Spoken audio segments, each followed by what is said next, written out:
जी start करते हैं topic को जिसका नाम है ज़कात। ठीक है, which is also known as the alms giving, right. आवाज मेरी निकल नहीं रही, पढ़ा पढ़ा के बहुत ज्यादा बैठ गई है। कोशिश करेंगे इंशाल्लाह, मेरे साथ बेयर करेंगे, ठीक है ऑनलाइन वालों। Okay, so zakat is also known as the alms giving, और हम सबसे पहले उसके इंट्रोडक्शन की बात करेंगे। तो बेटा सबसे पहली चीज, zakat is derived from the word zaka, यानी कि ये एक वर्ड से डिराइव हुआ, वो है ज़का, which means to purify and grow. अब बात समझे, ज़कात जो है डिराइव हुई है वर्ड ज़का से, जिसका मतलब है प्यूरिफाई, पाक होना और बढ़ना। सर किस चीज का पाक होना? बेटा आपके माल का और आपके दिल का पाक होना, मतलब purification of heart and purification of wealth.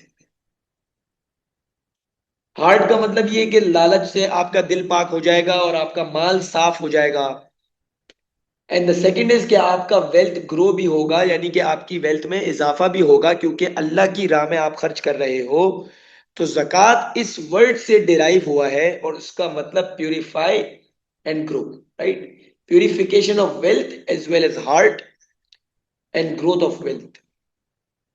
And this is the fourth pillar of Islam. और बेटा ये प्रॉफिट को ऑब्लिगेटरी हुआ 2 AH के अंदर, जब प्रॉफिट ने हिजरत मदीना की। And second year of Hijra prophet को हज सॉरी ज़कात ऑब्लिगेटरी हुई। और इसका मतलब अगर मैं आपको इसकी इंग्लिश डेफिनेशन बताऊं, तो इसका मतलब ये होता है कि a certain proportion of wealth, क्या आपके वेल्थ का एक छोटा सा हिस्सा दिया जाए, right. So a certain proportion of wealth given by the Muslims, के मुसलमान अपनी वेल्थ में से एक छोटा सा हिस्सा निकाल के तकसीम कर देते हैं, मतलब बांट देते हैं, अल्लाह की राह में खर्च कर देते हैं, विच इज ज़कात, राइट। बेटा कुरान का रेफरेंस हमें यहाँ कोट करना बहुत ज्यादा जरूरी है। 2.43, सर 2.43 का रेफरेंस सूरह बकरा वर्स नंबर 43 क्या फरमाती है? Establish regular prayer, give poor tax, व अकीमुस्सलात व आतुज़ ज़का, कि नमाज कायम करो और जक़ात दो। तो इसका मतलब जक़ात को नमाज के फौरन बाद इंपॉर्टेंस दी जा रही है कुरान के अंदर। व अकीमुस्सलात व आतुज़ ज़का, establish regular prayer and give zakat, right. तो कुरान में नमाज के बाद जो अगला हुक्म जिस पे जोर दिया है वो है ज़कात। So this is the introduction paragraph, ठीक है बेटा। Let's move forward. अब आते हैं कंडीशंस पे। कंडीशंस का मतलब कौन ज़कात पे कर सकता है। सो सबसे पहले मुस्लिम होना चाहिए, मुस्लिम, अडल्ट एंड सेन। ये तीन बातें याद रख लेंगे। मुस्लिम, अडल्ट, सेन। बेटा सारे रिपीट भी करेंगे। मुस्लिम, अडल्ट, सेन, यानी कि मुसलमान हो, अडल्ट हो और बाशऊर हो, सेन हो। मुस्लिम, अडल्ट, सेन, राइट। मुस्लिम, अडल्ट, सेन। इसके अलावा ओन्स और निसाब। निसाब का मतलब ये होता है, अभी आगे समझाऊंगा। निसाब का मतलब उसके पास एक सर्टेन प्रोपोर्शन हो। अब सर ये क्या होता है, इसके बारे में बात करूंगा आगे, राइट। आप सिर्फ ये समझ लें कि निसाब एक बाउंड्री है, ठीक है। अगर उस बाउंड्री के ऊपर है तो उस बंदे को ज़कात देनी है, और वो कहलाएगा साहिब निसाब, राइट। तो उसके पास निसाब होना चाहिए। निसाब इज द बाउंड्री, एक स्पेसिफिक बाउंड्री अगर होगी तो वो ज़कात दे देगा। आपको समझाऊंगा आगे, क्या टेंशन वाली बात नहीं, राइट। और बेटा एक और चीज, निसाब होना चाहिए फॉर 1 ईयर। इसके बारे में बात करूंगा कि फॉर 1 ईयर, पूरे एक साल का साइकिल जो है वो चलेगा, तब ज़कात होगी। एंड पांचवा पॉइंट है बेटा फ्री ऑफ डेट, मतलब कर्जों से वो पाक हो, कर्जों में मुब्तला ना हो, मतलब फ्री ऑफ डेट हो, कर्जों से, कर्जों के अंदर दबा बना हो, right. So these are the people जो जक़ात दे देंगे। मुस्लिम, अडल्ट, सेन, जिसके पास निसाब हो। और एक और बात, जिसके पास निसाब होगा उसको क्या बोलेंगे? साहिब निसाब। एंड फ्री ऑफ डेट, कर्जों से पाक हो, राइट। अब बात करते हैं रेट की। मैंने आपको बताया निसाब के बारे में, तो nisab is the boundary. Please focus. बेटा सवाल इस टॉपिक के बाद सवाल लूंगा इंशाल्लाह, ठीक है। तो रेट के अंदर बात करूंगा निसाब की। बेटा गोल्ड का जो निसाब है वो है 7.5 तोला, मतलब यानी कि 7.5 तोला बाउंड्री है। सर बाउंड्री से नीचे अगर हुआ तो क्या ज़कात दूंगा? नहीं दूंगा। क्या बताया? निसाब बाउंड्री है। अगर बाउंड्री टच हो रही है और बाउंड्री से ऊपर है तब आप जकात दोगे, तब आप कहलाओगे साहिबे निसाब, राइट? साहिबे निसाब। सर गोल्ड का निसाब है 7.5 तोला, अगर कम हुआ तो ऑब्वियस सी बात है जकात नहीं दूंगा। और अगर सर 7.5 तोला हुआ तो उसका 2.5% लगाऊंगा। क्या मतलब? अगर मेरे पास 7.5 तोला है, मैंने अपने ज्वेलर को फोन किया, नईम भाई को, मैं, नईम भाई क्या हाल है, सब सेट है? नईम भाई क्या रेट चल रहा है मार्केट का? नईम भाई ने बोला लेट सपोज 1 लाख रुपए रेट रेट चल रहा है, एग्जाम्पल दे रहा हूँ बेटा, हालांकि बहुत कम बता रहा हूँ। सही है, 1 तोला 1 लाख रुपए का चल रहा है, इसका मतलब 7.5 लाख रुपए हो गए मेरे पास। अगर 7.5 तोला है और 1 तोला 1 लाख रुपए का है तो 7.5 हो गए, राइट? ये अमाउंट पे 2.5% लगाऊंगा, मल्टीप्लाई करूंगा 2.5% से, जो अमाउंट आएगी वो दे दूंगा। Getting my point? तो जो करंट रेट होगा मार्केट का उसको मल्टीप्लाई बाय 2.5%, पहले तो कन्वर्ट करूंगा, फिर 2.5% निकाल के दे दूंगा। And this is the nisab of gold. Silver का निसाब क्या है सर? 52.5 तोला, मतलब 52.5 तोला अगर चांदनी होगी तो उसको फिर कन्वर्ट करके 2.5% दोगे। सर कैश, कैश का क्या हिसाब है? कैश जो है या तो इक्वल्स टू गोल्ड हो या तो इक्वल्स टू सिल्वर हो, उस पे 2.5% दूंगा। So cash can be equivalent to gold और can be equivalent to silver. For example मैंने आपको ऊपर बोला 7.5 लाख रुपए गोल्ड का रेट है, एग्जाम्पल दे रहा हूं, अगर उतना कैश पड़ा हुआ है तो कैश पे दे दे, कोई मसला नहीं है। तो इसका मतलब गोल्ड का निसाब 7.5 तोला, सिल्वर का 52.5 तोला, कैश का इक्विवेलेंट टू गोल्ड और silver, and the rate is 2.5%। फिर आते हैं माइंस, जो काने होती हैं, माइंस। माइंस पे जो जकात लगती है उसको कहते हैं खुम्स, राइट? और उस पे आपको 20% जकात देनी है once in your life time. 20% जकात देनी है once in your life time, मतलब पूरी लाइफ टाइम में एक दफा 20% देनी है, क्योंकि वो 20% भी काफी बन जाती है, राइट? ये लगती है माइंस पे, माइंस बोले तो खुम्स, राइट? फिर आते हैं कैटेगरी नंबर 5, जमीन पे। अब जमीन आपने ली है और वहां पर आप इरिगेशन कर रहे हैं, मतलब वहां पर आप लेट सपोज एग्रीकल्चर कर रहे हैं, राइट? वहां पर आप एग्रीकल्चर कर रहे हैं, खेती बाड़ी कर रहे हैं। वो जमीन अगर नेचुरली इरिगेटेड हो रही है तो उस पर आप 10% दोगे ज़कात, समझना बात। वो जमीन जो नेचुरली, यानी कि नेचुरली सोर्स ऑफ इरिगेशन है, मतलब रेन वगैरह का इस्तेमाल कर रहे हो, कुदरत के वसाइल, राइट? कुदरत, कुदरती चीजों से अगर वो इरिगेट हो रही है तो 10% दोगे, और अगर आर्टिफिशियली इरिगेटेड हो रही है, फॉर एग्जाम्पल आपने कुछ आर्टिफिशियल सोर्स लगाया, ट्यूबवेल लगाया, XYZ, राइट, उस पर आप दोगे 5%। नेचुरली इरिगेटेड रेन, राइट, अगर उससे वो फसल उग रही है तो उस पे दोगे 10%। और अगर आर्टिफिशियल सोर्स है, इसका मतलब कोई ट्यूबवेल लगाया हुआ है या कोई कोई कैनाल वैनाल का सिस्टम लगाया हुआ है, तो उस पे आप दोगे 5%। और ये किसकी बात कर रहा हूं बेटा? वो जमीन जिसपे एग्रीकल्चर हो रही है, खेती बाड़ी हो रही है, राइट? तो ये 5 कैटेगरीज के बारे में बात की, बात समझे? Gold, silver, cash, mines and land. ठीक है, और ये होता है निसाब। आपको वापसी बता रहा हूं बेटा, निसाब एक बाउंड्री है यार। अगर वो बाउंड्री मीट हो रही है तो जकात दे दोगे, और अगर जकात दोगे, अगर वो बाउंड्री मीट हो रही है तो कहलाओगे साहिबे निसाब। तो ये 5 कैटेगरीज चेक। अब आते हैं बेटा, बात करते हैं एनिमल्स की, राइट? काइंडली सर सब मुझे ये बता दें कि मेरी आवाज और मेरी स्क्रीन सबको क्लियर है। एक बच्चा कह रहा है उसको आवाज और स्क्रीन नहीं आ रही। सबको मेरी आवाज और सबको मेरी स्क्रीन पहुंच रही है? Okay okay okay. हुजैफा, फिर मुझे लगता है ये आपकी साइट का इशू होगा, काइंडली आप इंटरनेट चेक कर लो अपना। ठीक है, रीज्वाइन कर लो। एनिमल्स में सबसे पहले बात करेंगे हम काउस की, राइट? तो काउस में बेटा अगर आपके पास 1 to 29 काउस हैं तो देर इज नो जकात, राइट?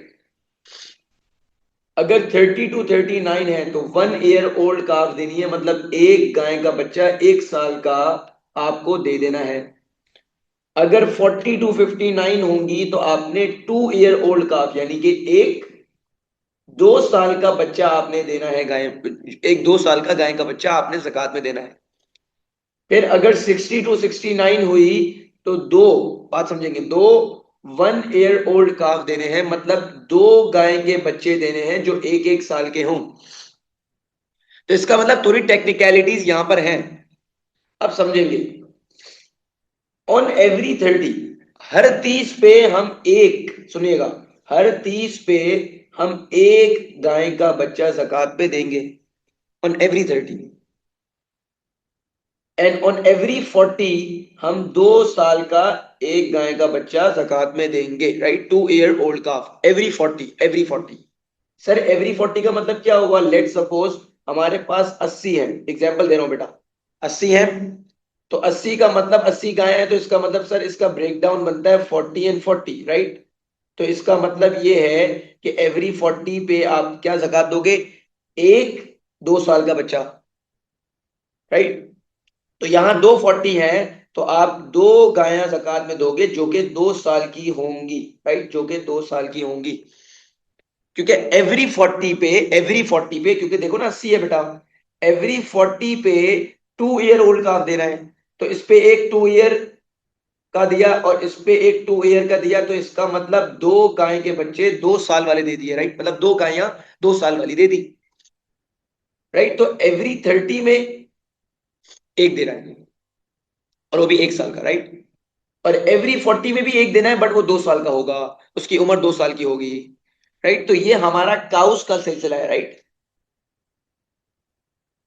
काउस के बाद आते हैं बेटा गोट्स एंड शीप्स पे। अब गोट्स एंड शीप्स में हिसाब समझना कि 1 to 39 पे देयर इज नो ज़कात।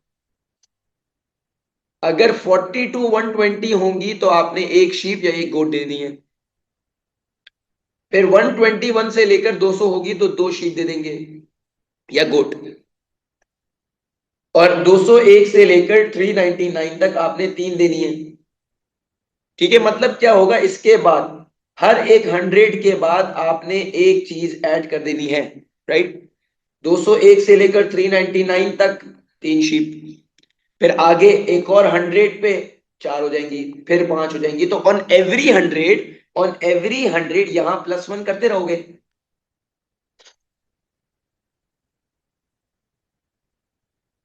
फिर आते हैं, बात करते हैं कैमल्स की।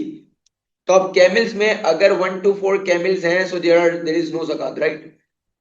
और अगर 5 से लेकर 9 है तो वन शीप या गोट ऑफ 1 ईयर यानी कि 1 साल की, या तो शीप दे दे या तो गोट दे दे फॉर 5 to 9 कैमल्स। तो इसका मतलब ये है कि हमने रेट के बाद हमने बात की कि भाई ज़कात अगर एनिमल्स पे होगी तो कैसे हम देंगे। और इसमें मैंने आपके सामने तीन कैटेगरीज रखी, cows, goats and sheeps and camels, right. तो ये तीन कैटेगरीज मैंने आपके सामने रखी हैं, काउस, गोट्स एंड कैमल्स। सब ऑनलाइन वाले मुझे ये बता दें, क्या ये तीनों पॉसिबिलिटीज समझ आ गई हैं?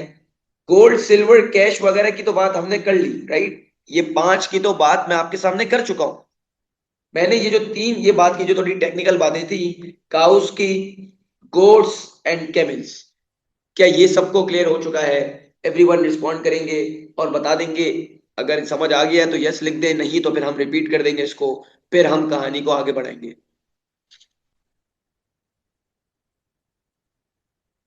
हुजैफा बेटा आपको समझ आ गया है? ठीक है, बेस्ट हो गया।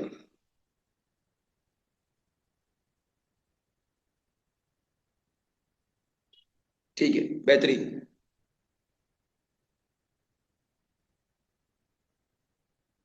अब बात करते हैं टाइमिंग्स की कि भाई जक़ात कब देंगे, ठीक है। तो टाइमिंग्स में याद रखेंगे बेटा, कोई जक़ात देने की कोई फिक्स टाइमिंग नहीं है, कोई फिक्स टाइमिंग नहीं है। अब ये बात समझेंगे, बहुत इंपॉर्टेंट है, राइट।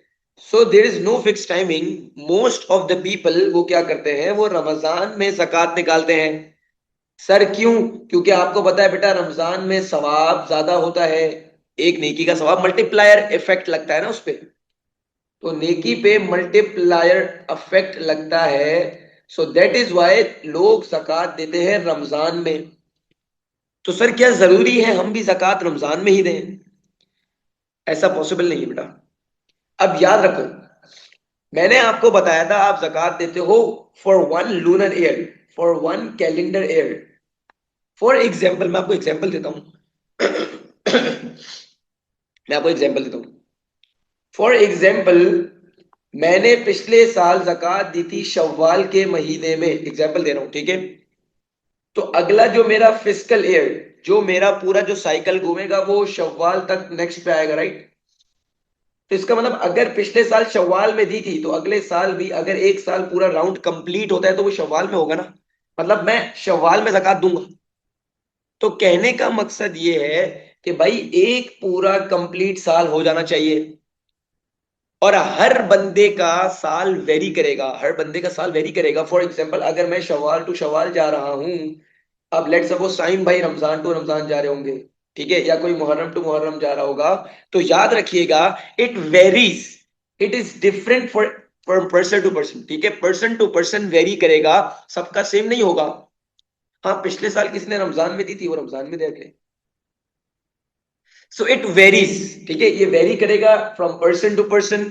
और मैंने आपको एग्जांपल दी शव्वाल की, और एक साल कंप्लीट होना चाहिए, जो मैंने आपको ऊपर कंडीशन में भी ये बात बताई। So there is no fix timing. लोग रमजान में देते हैं ताकि वो सवाब ज्यादा मिले, बट आपको पता है हर बंदे का साल वेरी करेगा, डिफरेंट होगा, सेम नहीं होगा। तो ये हमने टाइमिंग्स की बात की, टाइमिंग्स चेक। अब आते हैं रेसिपिएंट्स ऑफ ज़कात पे। बेटा ये टाइमिंग्स क्लियर हो चुकी है सबको? कोई सवाल, कोई परेशानी, कोई दिक्कत तो पूछ ले, कोई टेंशन वाली बात नहीं है।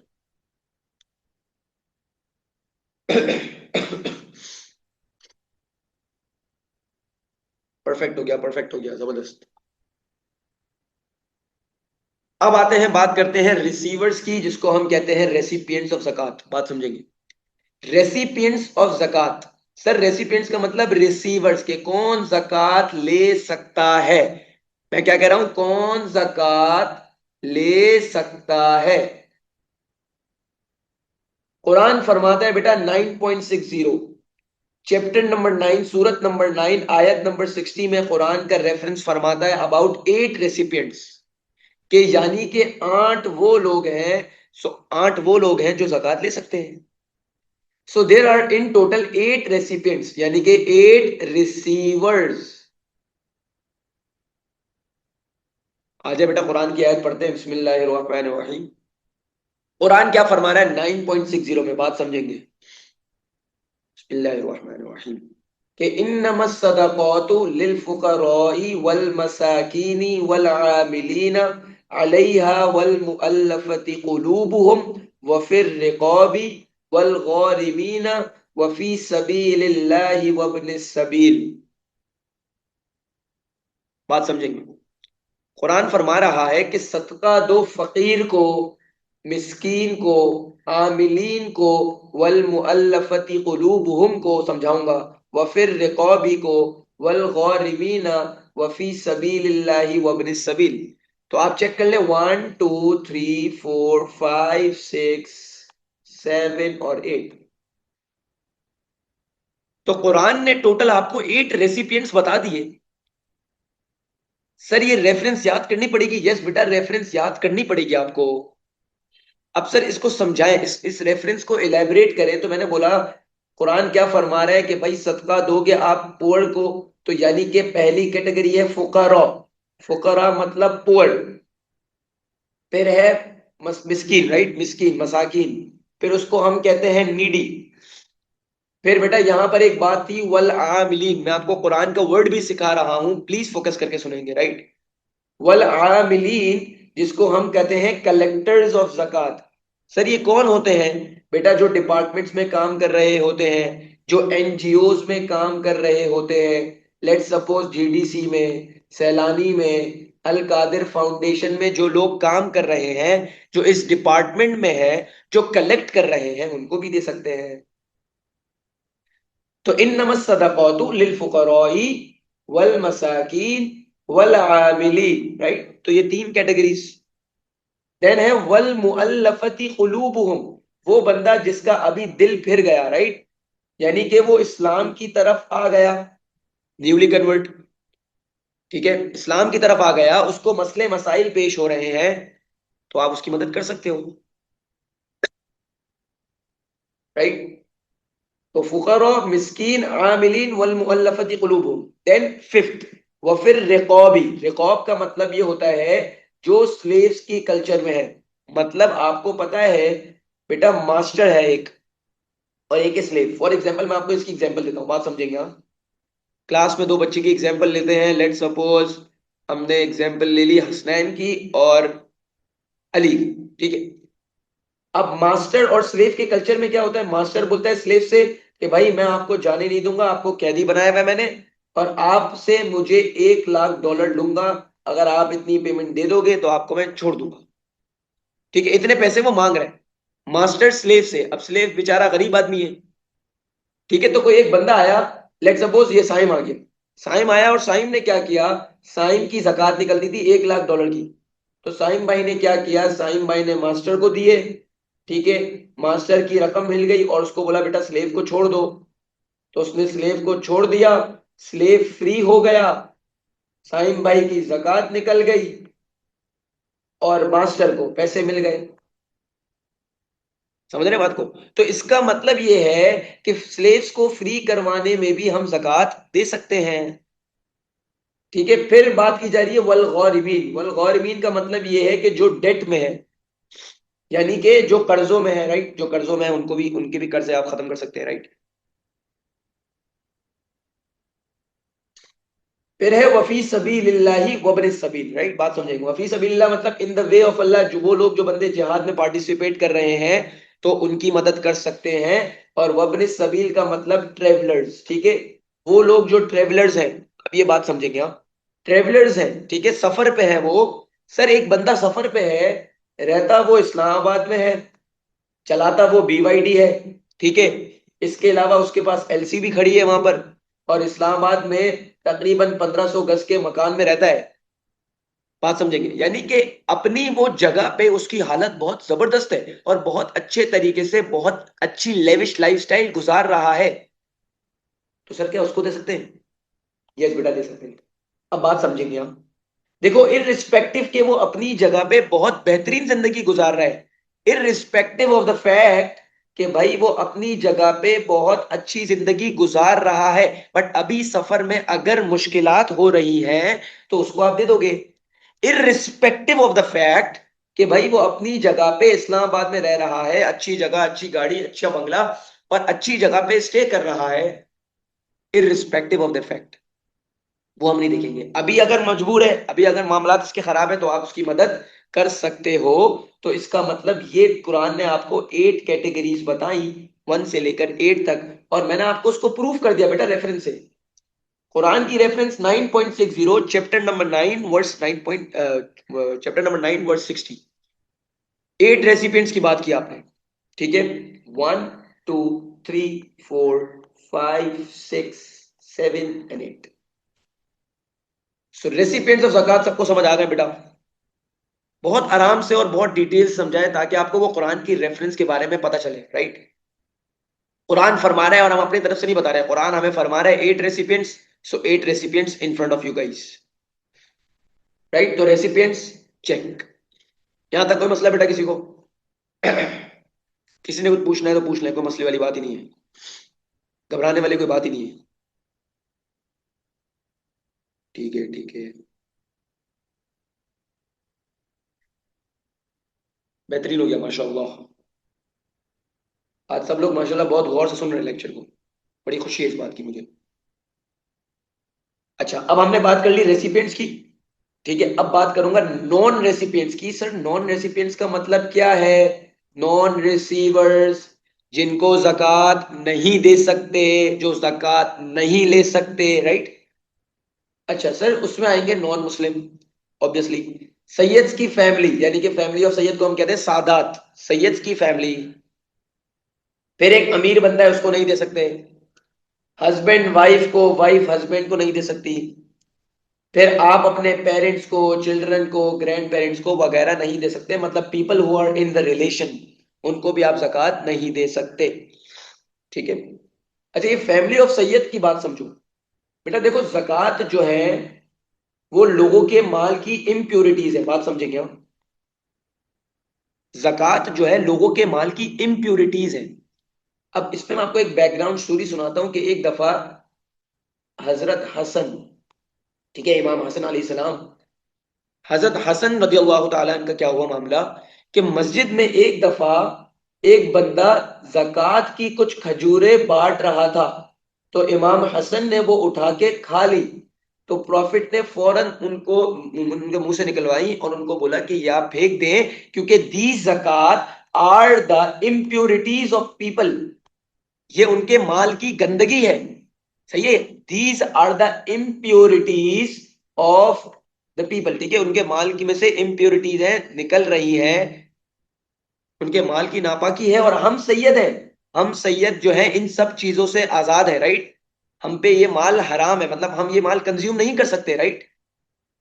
तो बताया क्या कि the zakat are the impurities of men. सही है भाई, एंड वी सैयद, हम प्योर लोग हैं, तो हम ये चीजें कबूल नहीं करेंगे। तो इसीलिए हम फैमिली ऑफ सैयद को जक़ात नहीं दे सकते हैं।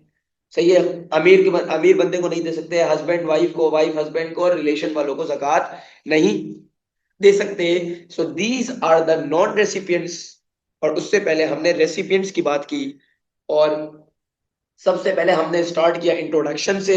इंट्रोडक्शन के बाद मैंने आपको कंडीशंस बताई, कंडीशंस के बाद मैंने आपको रेट बताया, और रेट को दो चीजों में डिवाइड किया, पहले 5 कैटेगरीज, फिर एनिमल्स की बात की, और एनिमल्स के अंदर cows, camels, goats and sheep, right.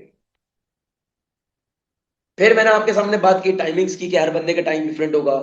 फिर बात की recipients of zakat, recipients are the receivers and there are total 8 recipients as the Quran reference says.